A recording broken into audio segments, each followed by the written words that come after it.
Et passons à notre deuxième sujet débattu pour ce soir. Le président Abdel Fattah el-Sisi a examiné depuis quelques jours les activités du fonds Tahya Masr où vive l'Égypte et le rôle qu'il joue dans le domaine du travail social et de développement. Les initiatives du fonds Tahya Masr en collaboration avec toutes les institutions de la communauté civile visent à soutenir les familles démunies dans les villages et à leur assurer une vie décente.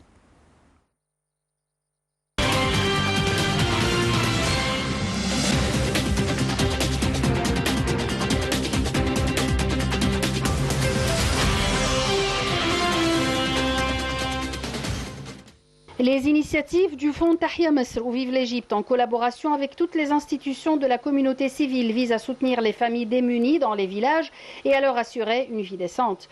Le président Al-Sisi a examiné mercredi dernier les activités du fonds Tahya Masr et le rôle qu'il joue dans le domaine du travail social et développemental. Ceci a eu lieu lors de sa réunion avec le conseiller du président de la République pour les affaires financières, Mohamed Amin. Au cours de la réunion, le président a passé en revue toutes les contributions pendant la dernière période, ainsi que les services fournis aux citoyens dans toute l'Égypte. À cet égard, de nombreuses activités menées par le fonds, notamment le soutien aux familles vulnérables, aux orphelins et aux personnes ayant des besoins spéciaux, ont été discutées. La réunion a également abordé l'organisation des convois de protection sociale en coopération avec des ONG et des institutions de la société civile, de même que la fourniture des denrées alimentaires, des vêtements et des différents besoins de vie aux bénéficiaires des services du fonds. Le chef de l'État a donné ses directives pour renforcer le rôle du fonds Tahya Masr en tant que complément des efforts de l'État pour parvenir à un développement global, soutenir les groupes vulnérables, améliorer leur niveau de vie et maintenir leur capacité à faire face aux défis sociaux.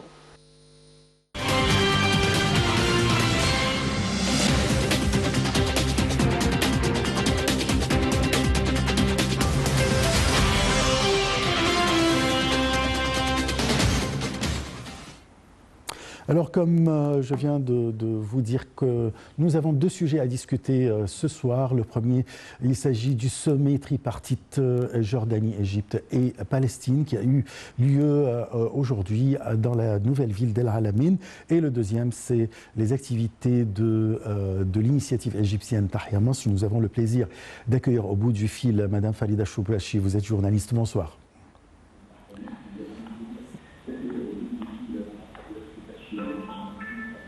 Madame Farida, vous m'entendez? Bonsoir, je vous entends c'est-à-dire la voix est très basse. D'accord, je vais essayer de hausser la voix. Ouais. Alors, je parle du sommet tripartite aujourd'hui. Comment évaluez-vous ce sommet? Comment? Le sommet tripartite Palestine, Égypte et Jordanie aujourd'hui. Ah oui, ça c'est un sommet très important. Parce qu'au moment où on voit, par exemple, qu'on est en train, tout le monde dans le monde occidental sont en train de verser des milliards à l'Ukraine, alors que nous avons une cause juste et légale de notre Palestine. Et jusqu'à maintenant, son peuple est ignoré et on n'entend rien.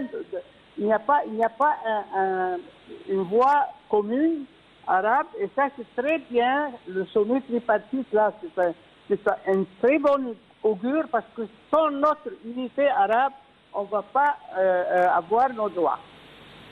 Bien sûr.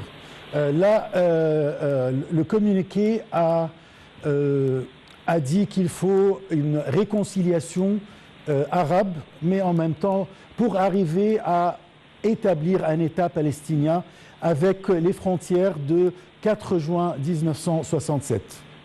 Et ça, c'est le droit international qui a divulgué ça. C'est pas nous.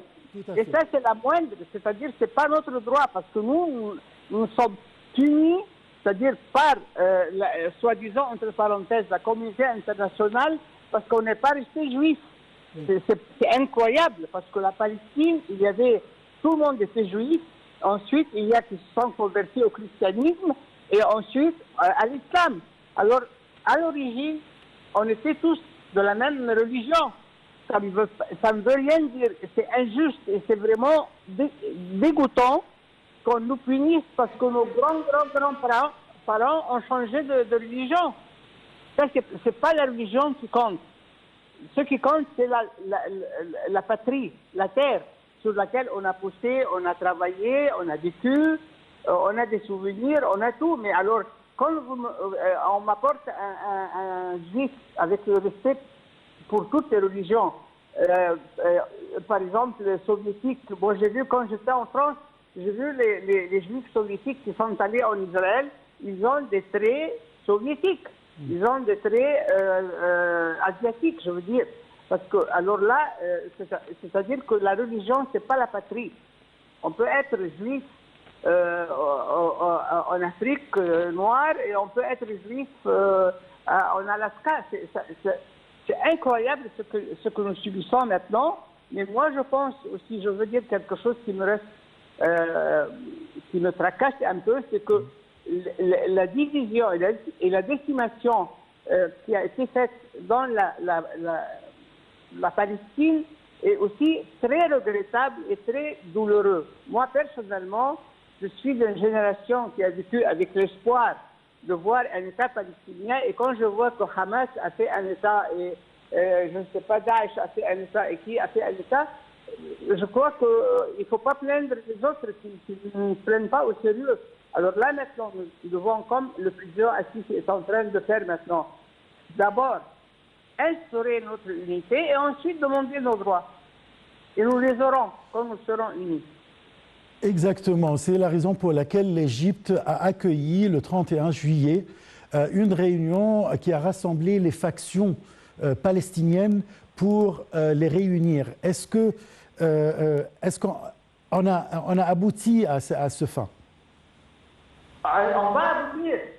Non, on n'a pas abouti, mais on va aboutir. Ça, c'est un but. L'unité arabe, c'est un but. Et l'unité arabe, c'est l'ennemi de nos ennemis. C'est-à-dire, c'est pour ça que, depuis, on sait très bien que la guerre de 67 a été contre l'unité arabe. Mais malheureusement, nous avons des gens qui ont perdu la tête et qui jugent que c'est nous qui sommes fautifs, pas les autres. Mais sûrement, un jour, la justice régnera et les Palestiniens vont retrouver leurs droits. Et nous devons savoir aussi que si nous laissons, mépriser les droits palestiniens, ça va être, que Dieu ne veuille, ça va être le tour des autres pays arabes aussi. Nous avons... Alors, se dire tête et se dire bon, et défendre nos droits et notre droit à vivre. Oui.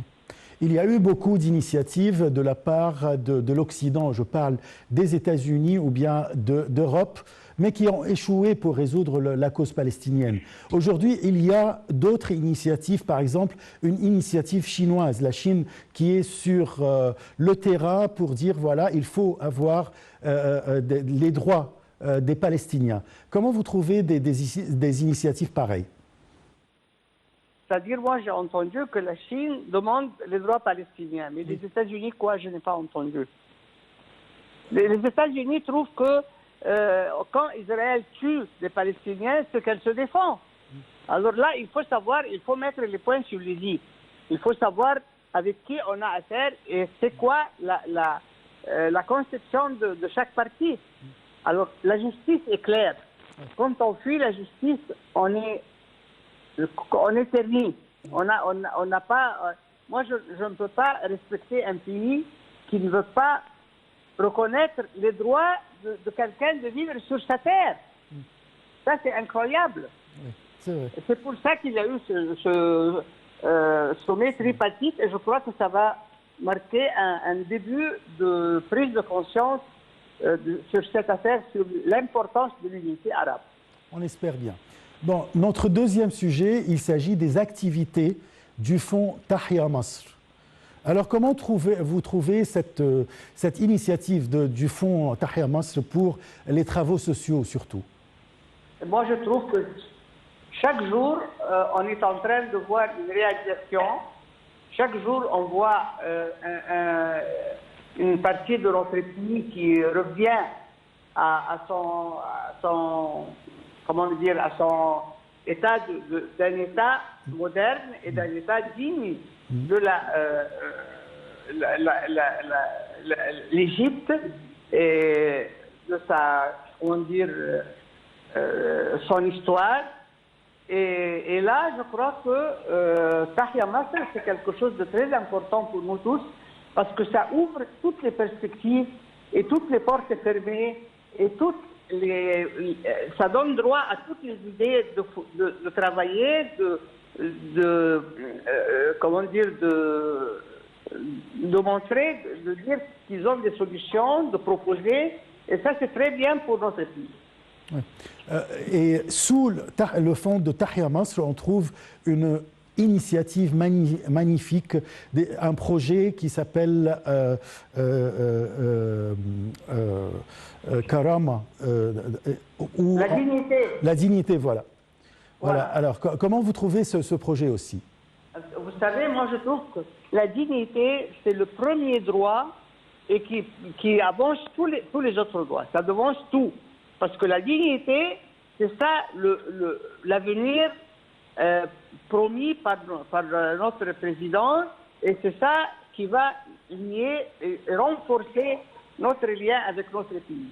Si on n'est pas digne, voilà, il y a l'immigration clandestine, il y a des terroristes, il y a tout ce que vous voulez comme côté négatif et aspect désolant, alors que quand on vit dans la dignité, c'est autre chose. Ça, c'est digne de l'Égypte. D'où vient l'initiative de Haya Karima, vie décente? Alors, avec tous les travaux qu'on voit dans tous les villages égyptiens, comment évaluer ce projet? Je vois que ça, c'est bien ça fournit une sécurité pour chacun. Oui. Maintenant, l'État veille à la sécurité de tous les Égyptiens. Chacun dans ça, par exemple, il y a la sécurité pour l'enseignement, il y a pour la santé, il y a pour l'habitation, il y a partout. C'est-à-dire chaque aspect de la vie humaine est pris en considération actuellement par notre direction. Et ça donne un espoir immense et qu'on ne peut pas mesurer pour l'avenir. Je vous remercie beaucoup, Madame Farida Choubeche. Je rappelle que vous êtes journaliste. Alors, on a traité deux sujets très importants. Le premier, il s'agit du sommet tripartite Jordanie, Égypte et Palestine qui a été tenu dans la nouvelle ville d'El Alamein, où on a discuté la cause palestinienne, les solutions pour réaliser la paix, une paix juste et durable entre les Palestiniens et les Israéliens. Et on a rappelé quand même une réconciliation ou bien une tentative de réconciliation qui a été tenue toujours dans la ville de l'El Alamein fin juillet pour rapprocher entre les différentes factions palestiniennes en vue de rassembler tous les Arabes et toutes les factions palestiniennes face à la situation qui entrave quand même la réalisation de la paix. La solution, c'est l'unification ou bien l'union de tous les pays arabes avec les factions palestiniennes face à Israël pour pouvoir réaliser cette fin qui est, ou bien assez fin, qui est la réalisation ou l'établissement d'une paix juste et durable entre Palestiniens et Israéliens. Deuxième sujet, il s'agit du fonds Tahia Masr, qu'il faut dire quand même, le fonds Tahia Masr, qui finance beaucoup de travaux sociaux qui sont dans les bénéfices et les intérêts du peuple égyptien, surtout les gens qui n'ont pas vraiment les moyens, avec le projet ou bien l'initiative de Vie décente qui change complètement la campagne égyptienne avec des projets magnifiques, des projets géants concernant soit électricité, santé, hôpitaux, écoles, bonification de terrain, des travaux pour les jeunes, etc., etc. C'est la fin de notre émission. Je vous remercie. On se donne un rendez-vous demain à la même heure. Très, très bonne soirée. Au revoir.